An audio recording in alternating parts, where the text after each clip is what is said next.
The Democrats are using a simple government funding bill that provides people with food and federal workers with money. It just illustrates how unscrupulous they are and how terroristic they are in their approach to get what they want. And Jake Tapper doubles down and calls Hakeem out for being the one causing all of this pain for Americans. I understand, but the decision to not fund the government means very real pain caused today. People not getting paychecks today and SNAP funds today.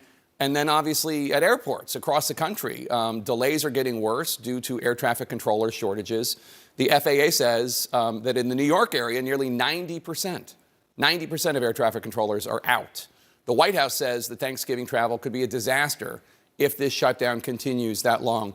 Are Democrats prepared to keep the government closed through Thanksgiving if it comes to that?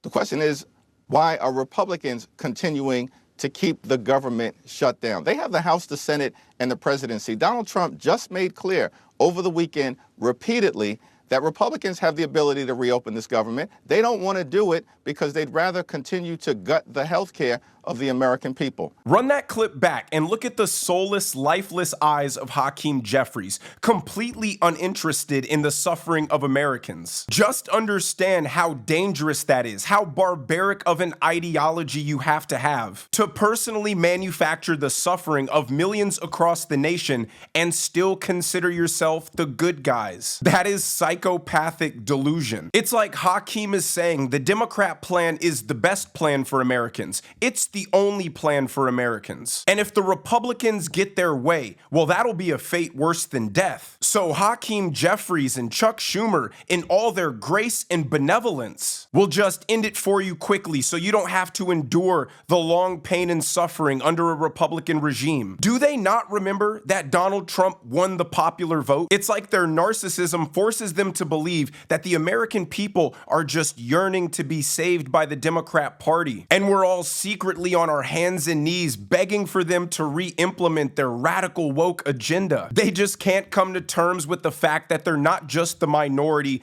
governmentally, but also socially and culturally.